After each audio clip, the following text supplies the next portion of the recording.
DIP diet 7 तरह के हैं, तो उसमें आप देखेंगे डीआईपी डाइट एक नहीं है, 7 डिफरेंट काइंड, बेस्ड ऑन आपकी बीमारी क्या है, बेसिकली सिम्टम्स क्या है, ठीक है ना। तो सबसे पहले तो है स्टैंडर्ड डीआईपी डाइट, जो पहले लिखा है यहाँ पे सिर्फ डीआईपी डाइट लिखा है, सबसे पहले तो यही है। ये सिंपल डीआईपी डाइट वो है जो मैंने डे 1 में आपको बताया था, फ्राइडे को सुबह जो बताया था, plate 1 plate 2 fruit breakfast, that is simple DIP diet. Normally इसी का ज़्यादा प्रचार है, यही लोग जानते हैं।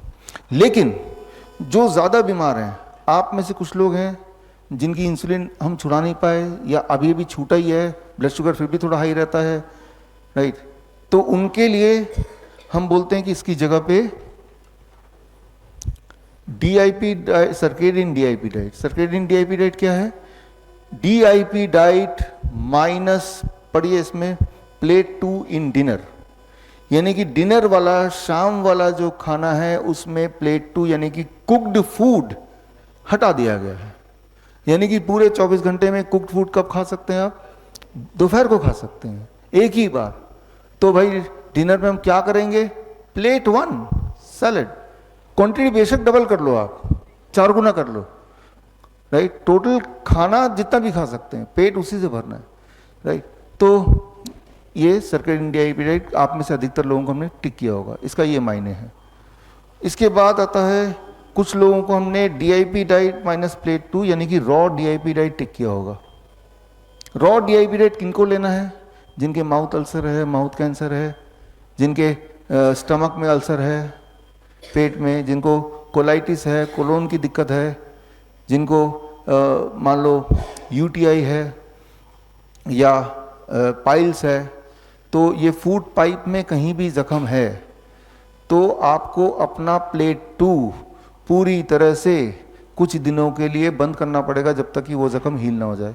वो 5 दिन से लेके 25 दिन तक कुछ भी हो सकता है, डिपेंडिंग ऑन वो जख्म कितना बड़ा है, राइट। और कैसे पता चलेगा कब तक लेना है? जब आपको लगे कि वो जख्म भर गया, यानी कि दर्द चला गया, सूजन चली गई, ब्लीडिंग चली गई, ठीक है, प्लेट 2 ऐड कर दो। पहली बार जब प्लेट 2 ऐड करेंगे तो दोपहर को ऐड करो, फिर अच्छा लगेगा तो फिर शाम को भी ऐड कर लो, यानी कि स्टैंडर्ड डीआईपी डाइट में अपने आप को कन्वर्ट कर दिया, ठीक है ना। जिंदगी भर नहीं लेना रॉ डीआईपी डाइट, ठीक करने के लिए लेना है, फिर आप नॉर्मल डीआईपी डाइट में आ जाएंगे। नॉर्मल डीआईपी डाइट में आने के लिए भी एकदम से जम करके नहीं आना है, पहले सर्केडियन डीआईपी डाइट कुछ दिन कर लेंगे, मान लो 10 से 15 दिन, फिर इस पे आएंगे, है ना। तो ये हो गया, कुछ लोगों को हमने रॉ डीआईपी डाइट टिक किया है। कुछ उसके बाद डीआईपी डाइट सॉफ्ट हम उनको टिक करते हैं जो कि जिनके जो चबा ही नहीं पा रहे हैं, अंदर ऐसा अल्सर है या ऐसा ट्यूमर है, चबाते हैं तो दर्द करता है, या दांत ही नहीं है तो नहीं चबा पा रहे हैं। तो सॉफ्ट का मतलब है कि हर चीज़ को स्मूदी फॉर्म में, सूप फॉर्म में, जूसेस के फॉर्म में, शेक्स के फॉर्म में, और साथ में वो जो अमली है फर्मेंटेड फॉर्म में, फर्मेंटेड ड्रिंक के फॉर्म में लेना है। इनकी रेसिपीज़ भी हम आपको दे देंगे, राइट, पूरी तरह से, ताकि आप सॉफ्ट डीआईपी डाइट बना पाएँ। तो ये थोड़े से हैं आप ही में से जिनको टिक किया। फिर आता है डीआईपी डाइट स्टीम्ड। आप में से कुछ लोगों को डीआईपी डाइट स्टीम भी टिक किया। आप में से वो लोग जो बोलते हैं कि हमें तो ब्लोटिंग हो रही है, हमें तो गैस बन रहा है, तो प्लेट 1 सैलड को थोड़ा स्टीम कर लेंगे तो वो स्टीम डीआईपी डाइट बन गया। किसको टिक किया होगा या कौन ले सकता है जिसको रॉ सूटेबल नहीं हो रहा है? कैसे पता चलेगा रॉ सूटेबल है कि नहीं? आपको इंडाइजेशन हो जाएगी, ब्लोटिंग हो जाएगा, तो समझ लीजिए कि वो सूट नहीं कर रहा मुझे। कितने प्रतिशत? 5% लोगों का ऐसा ही होता है। तो वो 5% लोग अगर अपने आप को आइडेंटिफाई कर रहे हैं तो खुद ब खुद आप अपने आप को स्टीम डीआईपी डाइट में कन्वर्ट कर सकते हैं। फिर आता है 0 ग्रेन डीआईपी डाइट। ये ऑटो इम्यून डिजीज पेशेंट के लिए है, जैसे स्किन डिजीज है जो कभी ठीक नहीं होने वाला अदरवाइज, उनको हम बोलते हैं, या इंसुलिन डिपेंडेंट डायबिटीज टाइप 1 के बच्चे हैं, या ऑटिज्म के बच्चे हैं, एडीएचडी के बच्चे हैं, डाउन सिंड्रोम के बच्चे हैं, उनको हम बोलते हैं कि आप अपने जीवन से गेहूं को हटा दो।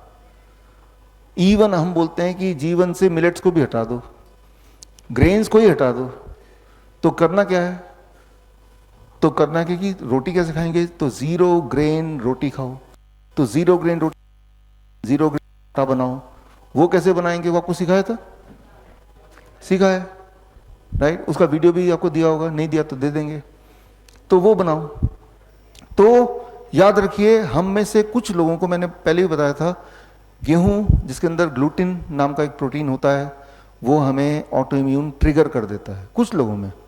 तो इसीलिए जो ऑटो इम्यून के बच्चे हैं या न्यूरोलॉजिकल डिसऑर्डर के बच्चे हैं, तो उनको हम बोलते हैं कि आप अपने डाइट से गेहूं तो पर्टिकुलरली और इन जनरल एक बार को सारे ग्रेन से हटा दो जब तक ठीक नहीं हो जाते, है ना।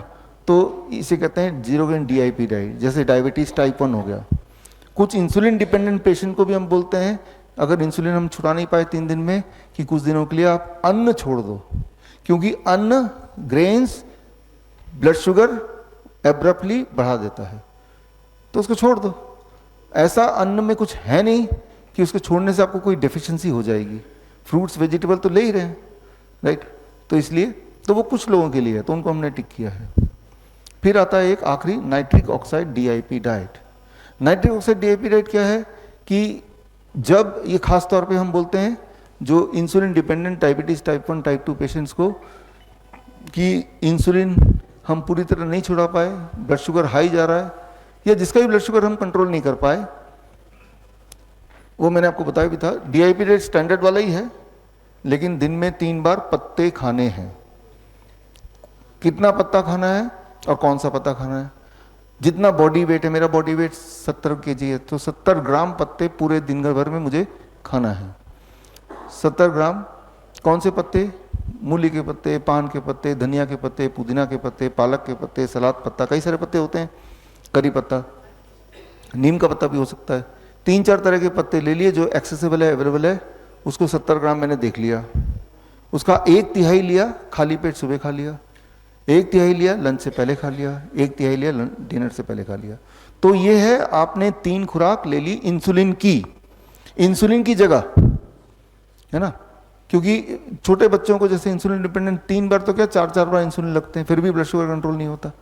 तो इंसुलिन ना लेके ये कर लो, ठीक है। साइड इफेक्ट भी कुछ नहीं है इसका, और हमेशा भी नहीं करना है, कुछ दिनों में ठीक हो जाना है आपका ब्लड शुगर की दिक्कत, फिर नहीं खाना।